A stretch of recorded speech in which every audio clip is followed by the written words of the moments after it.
everybody, this is Christopher from Things and Stuff, and I'm back to you here in Huntington Beach, California at Huntington Beach Central Park. And we're going to go take a little excursion to go see not American Civil War reenacting, which I have participated before myself, but we're actually going to go see the American Revolution. So come on along with me and let's take a walk through the park, step back in time and history. We're actually from the British Navy. They were then put on army carriages and used in battles, and sometimes they fell into colonial hands, but they came over with His Majesty's forces and the Navy. And you see a press gang that's about to go out. Don't worry, we're going to come visit. For this time period, we're about to go out and interact with the public and other participants and find some ne'er-do-goers, or those who owe taxes, or just those we want to bribe or knock out to bring back. And what period of the war, what year are you representing, roughly?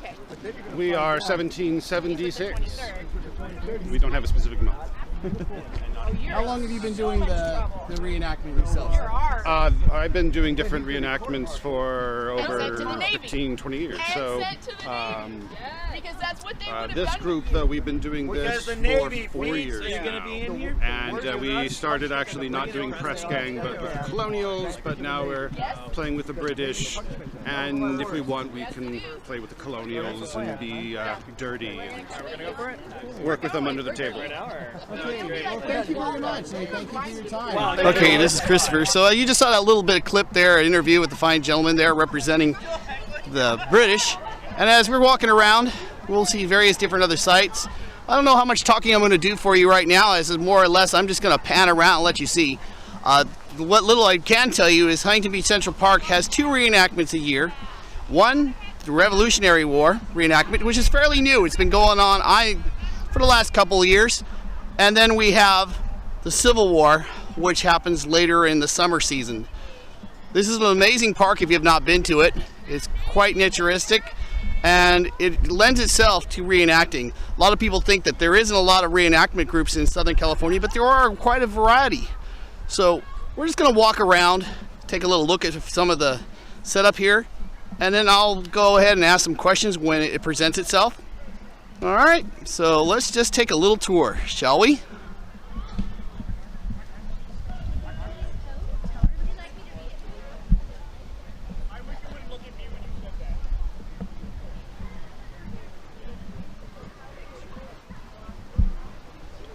And also you'll find various different Sutter's tents where you can buy sundries and parcels of historical artifacts as well as souvenirs to remember the event here in Huntington Beach Central Park. And that's kind of where we're walking in right now. I have just recently started coming to this event myself, so they're kind of along the journey with me at the same time.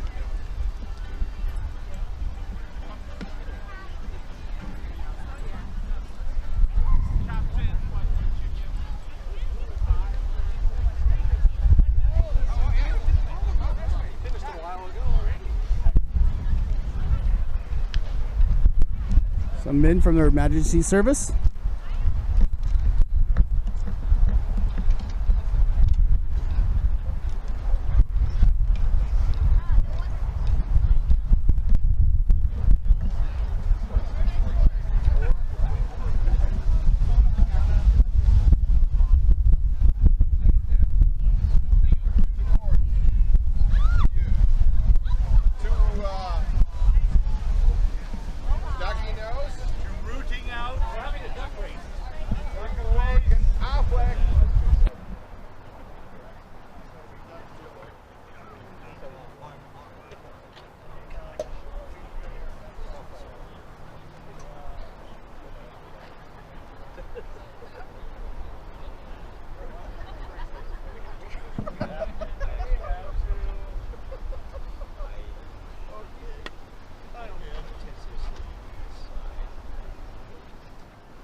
So as you can see right now, I'm just walking around, taking a look at all the different things that you can take a look at.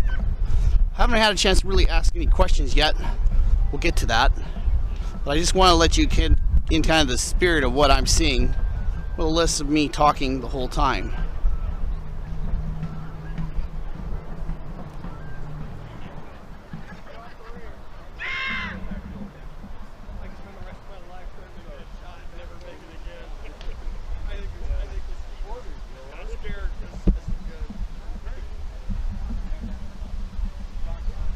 Take a walk over this way and see what we can come see.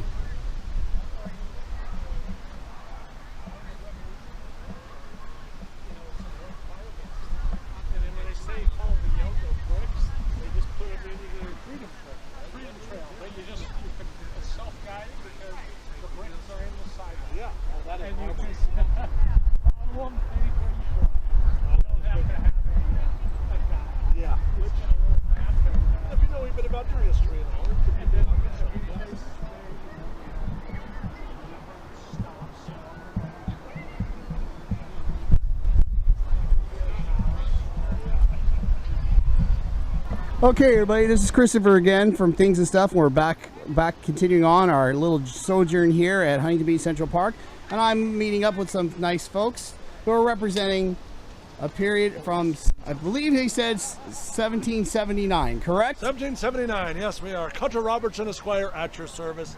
And my employee here, the Widow Williams. We run the Iron Pear Tree Inn here. We are a camp following establishment, following the armies and providing our fighting men with the common necessaries that their quartermasters cannot provide, mainly alcoholic libations, games of chance, and other refreshments. And so there are legions of us following the armies and providing these services to our fighting men, because again, they're out there working, they're out there fighting. They're getting sometimes they're getting paid, but we're helping them relieve them of those funds they cannot do anything else with. Losing them in camp, we provide with the common necessaries that would allow that to be more entertaining for them. Oh, great. Mm-hmm. And how did you get involved in the reenacting for the Revolutionary period? Actually, this is only our second year of doing the Revolutionary War. Usually we do the Civil War. We've been doing that for probably over a decade and a half at this point. But this is our second year of doing the Revolutionary War. Luckily, my girlfriend here does sewing, so she can make most of my costuming, which is quite remarkable. And we provide this event, and they were, like I said, there were legions of people that followed the armies, and we are representing that aspect of it. Not a lot of the civilians are represented in these events, so we're bringing that portion of it out. And so we have our entire bar staff here. We'd have our working people in there. We have, as well as our working girls, which would also provide their own services. And I'm not going to point out which ones those are, because I wouldn't want to cause a bit of an issue. However, this would have been that type of establishment. And a lot of this stuff, more of the vice, was out in the open back 250 years ago, and it was something that was it was accepted. And of course, when you're going on and when you're in the army and you're following these particular vices, people needed to do then what they needed to do today. And we would actually get permission from the provost marshal or anybody involved with the army to make sure that we could practice our trade. However, we are doing it quite a bit outside of the limits of the army. So the quartermasters wouldn't necessarily condone their people coming here, but they wouldn't fight it too badly, them coming here as well. So that's what we've been doing this, and that is the fun aspect of it, is to create this little known bit of history and bring it to life. Why do you feel that it seems like history, the reenactment aspect, is so critically important? Many people say, well, I can just watch movies or I can just read books. But what is the passion? What is the thing that makes reenacting so important to carry on history? Well, what I love to say is I can come over here and I can dress like I would have dressed in the 18th century. But I can go home after this event, go home and take a nice warm shower. I can go drink my water right from the tap and not get cholera. There's a lot of wonderful things that I can do that these people back then could not. But doing this, it keeps you humble. I think that's what I believe about this whole aspect of it. We're coming over here, and the reason you're getting into this is you have a passion for history, you have a passion for bringing it to life. We've all had our share of bad history teachers, we've all had our share of good history teachers. And this is the good way of teaching history. You're actually immersing yourself in it. And that's what we do with this establishment, and all these people at this event do. You are learning from history from people that were there. We have Benjamin Franklin here. We have General George Washington here. We have President Adams is here. We have a lot of these people that are representing these historical characters, and you're actually learning from them, which is you're not reading from a book. And I think a lot of people with more tactile learning, you learn more when you're actually physically involved in the environment. And I think that's why we all do this event, is we love what we do. And it is not only that, it's just a lot of fun, and it's a great way to hang out with our friends and just enjoy what we do. We all have a passion for history, and that's why we're all here. Well, thank you. Certainly. And I'm going to wander over and just let everybody see the setup here. Please do. And if any of you want to tell me a little bit about your character, sir, I'd be interested to know a little bit about you, if it's okay, if I may ask. Well, I come down from the mountain about once a month, come into town and with Mr. Cutter over here, and I supply him with exotic meats. And I recently killed me this buffalo. I got his teeth right here, and I don't know if I should say what this is, but I keep my pipe in there because it got hair on it. It means I killed him in the winter. He still had hair on him. So, yeah, so I come down here and I socialize. I don't get to see too many people up in the mountains, and see pretty women and maybe have a drink and see my friend Cutter. Now, how's your opinion of the period of the war, the Revolutionary War? What is your passion on the side of the conflict? Well, I don't really like to take a side on politics, but in this particular case, I'm being a bit of a rogue and a rebel myself. I'm with the colonials. I think I wish them all the best. I hope they beat them redcoats. Well, thank you. All right. Well, once again, everybody, they're just going to pan around. I want to thank everybody in this little encampment for their time. It's been a pleasure getting to know you and learn a little bit about your passion for the reenactment of the Revolutionary War. Thank you for coming to the Iron Pear Tree Inn, and frequent us often. Okay, everybody, we're continuing on our little journey through time, and I have this fine gentleman in front of me, and your name is? Don Francisco Carvat, Lieutenant Governor of Louisiana. And I'm here today to educate everybody on Spain's participation in the American Revolution. So I have right here before you a map laid out of the battles that Spain participated in. A lot of people don't know about it, but Spain helped quite significantly in our American Revolution. At first they didn't join the war, but they did participate in loans, $2 million that backed the American Continental Dollar. It says it's backed by Spanish silver. The next thing that the Spanish did is they smuggled stuff like weapons, muskets, gunpowder, tents, uniforms, medicine. They smuggled them all up the Mississippi River to supply the Continental Army up through the Ohio River. Did they actually give troop support or training in any aspect? No, they did send observers because they wanted to know what was going on. And then finally, in about 5 or 6 years, in 1779, Spain finally officially entered the war. What battles did they engage in with? They engaged in 4 major battles in West Florida.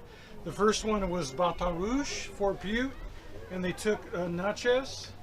A year later, they took Mobile, and then the next year they took Pensacola, which was the hub, the capital of the British forces in West Florida.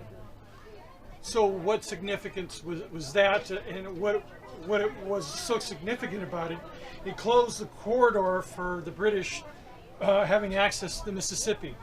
Their plan was to circle around and get behind George Washington. So now Spain closed that window and they were no longer allowed to do that. So other than that, they did quite a few. They captured the naval base in the Bahamas, and by the end of the war they were making plans to attack Jamaica. So if you count all the, Wilson, one of the lovely things I like to talk about, the first cattle drive happened in 1779 when the Spanish drove cattle from Texas all the way to Louisiana. Over the course of the war, over just about 15,000 head of cattle were driven the 5,000 miles to Louisiana. Well, thank you for your time. I'm very much enlightened the fact that most I would say most students of history, you know, especially people that just have a general education, wouldn't even know about this contribution to the American Revolution. And I thank you for your time, and I wish you a glorious time at your Everybody, I'm now here with Patriots of the French, representing the Marquis de Lafayette. Yes, okay. And you, sir? I am John Murray, the 4th Earl of Dunmore, Governor of Virginia. Not so much on the Patriot side. Not at the slightest. Yes. So tell me a little about some of the engagements that you have participated in the Revolutionary period. Well, when I came here when I was 19, and it has been quite a journey, to say the least. I have met truly the greatest man that I think I will ever meet in George Washington. Oh, yes. I thought you meant me. Well, you're a close-ish second. Mr. Washington and I are good friends. Yes. But so what have you lent to the colonial army as far as assistance? What is your I have bought several thousand cartridge boxes, actually, for the Continental Army. I have bought several thousand gorgets, for those who wonder what that is. That's these things. Not with the French seal on them. I've provided them with mini uniforms, and just given my wholehearted support, body, mind, and soul, to the continental cause of freedom. And your feelings on the British and their reaction to their colonials? What's your passionate feelings on that issue? I think the British need to go back to their island and stay there for a very long, long time. And let the Americans have the freedom that they so dearly want and seek. They are all still British citizens. For now. Well, yes, of course for now. I mean, once this skirmish passes, they'll be British citizens then. We shall see, monsieur. This is coming from a Frenchman. Yes. And you, sir, your feelings on the whole conflict, would you have rather if it not happened, and it had come to a peaceful terms, or do you feel that at this point of the war it's going to have to run its course? Well, you know, if it weren't for a few rabble such as that miscreant Patrick Henry, I think we could quite possibly come to an amicable situation where everyone could be back to where they should be, and that's just happy citizens of England. Obviously, you strongly disagree. Very much so. And your reasons why you would disagree with that, instead of coming to a peaceful conclusion. There is no peace with England. France has never been at peace with England, I don't think, for the last several hundred years, on and off. But if the colonists wish to be free of their tyrannical government, and this King George, who I have actually had the displeasure of meeting once, they deserve to have their freedom. They deserve to have that, because that is what they desire.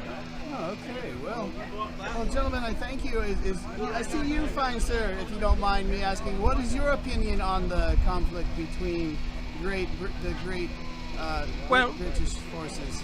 Perhaps I should introduce myself first. I am Sir John Wentworth. I am the governor of the Loyal Colony of New Hampshire. And though I certainly understand some of the complaints of His Majesty's colonists, we are loyal to the King, after all. And We do live in the same. God save the King. Well, thank you. Thank you very much. Gentlemen, I thank you for your time. Those that do not know history are doomed to repeat it, and we hope that we learn from your example of carrying on the history of our ancestors and those that come beyond. Thank you for your time, gentlemen. Good day to you. Okay, here we are again. Now we're walking around in the encampments that I kind of walked through earlier without doing a lot of videos, so I'm just going to pan around and let you see one of the British encampments and what it entails for when reenactors go to the scale that they do, which I greatly appreciate, and so I hope you do too. So just enjoy the scenery, and if we get a chance to actually talk to somebody, we will. Okay? All right.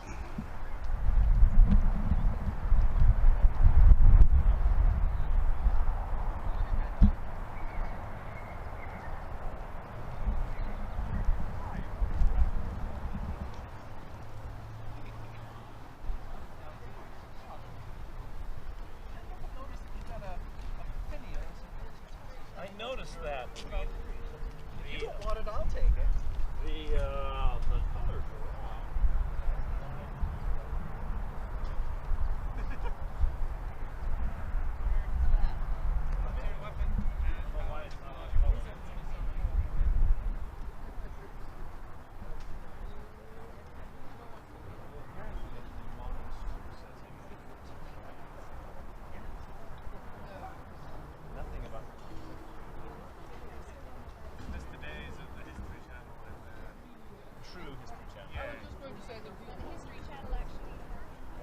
History rather than making its own. Yes. Shame. That's okay. Master Nathaniel Scosbrick. Okay. And I see that you're representing the crown. Am I correct in that? Is there any other people to represent? Well, we'll see how history takes sides for this conflict. So tell me a little about the unit. Well, we are the Britannic Society. We try to accompany the King's Own Fourth. Okay. We're actually behind you. All right, I'll pan around there. Well, thank you, sir. I just wanted to bring attention to the various different things you can see at a reenactment, and I thank you for your time. Thank you very much. Enjoy the rest of your day. Thank you. So there you have it, folks. There's a little bit of viewing here of all the different units that are reenacting here, and hopefully shortly we'll be able to actually see one of the reenactments, and we will carry on with just walking around and seeing all the different setups we have here at the Huntington Beach Revolutionary War Reenactment 2019.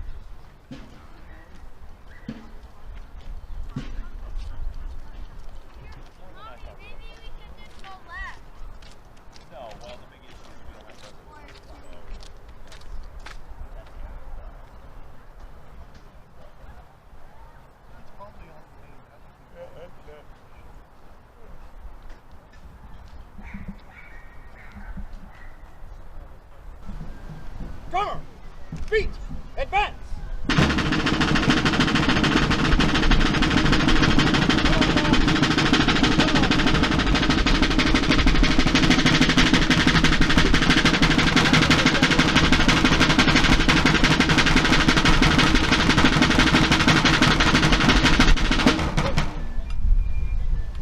Sir, should we have them all enrolled? No. Men, soldiers, who would volunteer under such circumstances, they need no enrollment to know their duty. 3 cheers for General Washington and liberty! Hip hip! Hooray! Hip hip! Hooray! Hip hip! Hooray! Shoulder your firearms.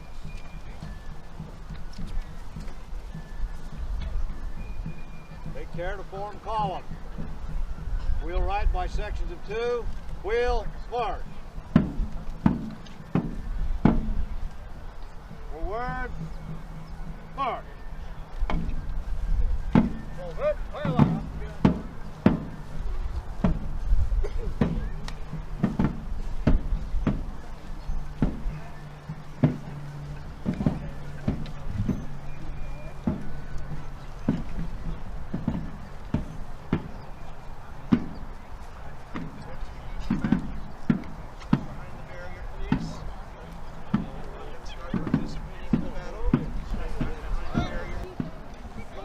And so the battle commences.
a movie, but in real life.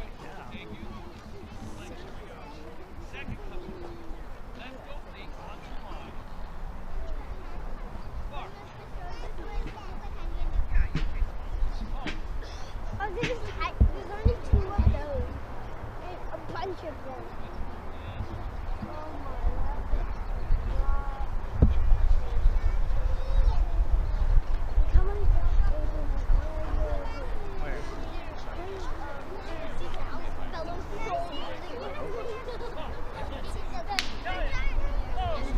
Okay, Heather and Vika.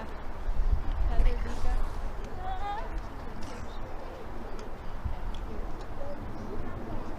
Remember how long it takes to load a musket? I'm not putting a bullet in there. No, But they're doing all of it. That's shooting! Is it really fast? No! Yeah, but if you got caught.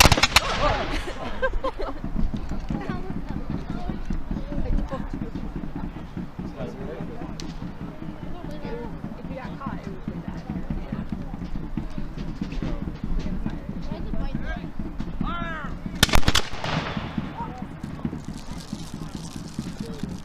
They're doing volleyball. When you see them pointing their guns where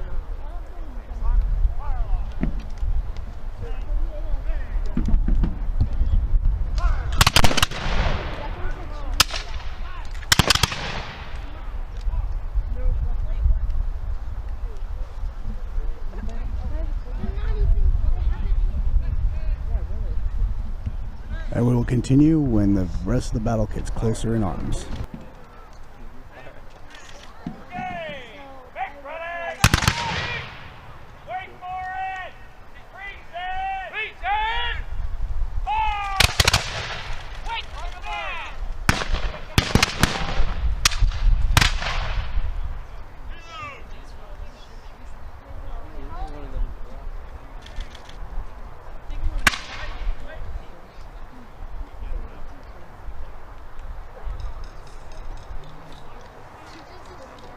Wait, why are they moving with that?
Okay, so there you have it, a little bit of reenactment of the Revolutionary War here in Huntington Beach Central Park.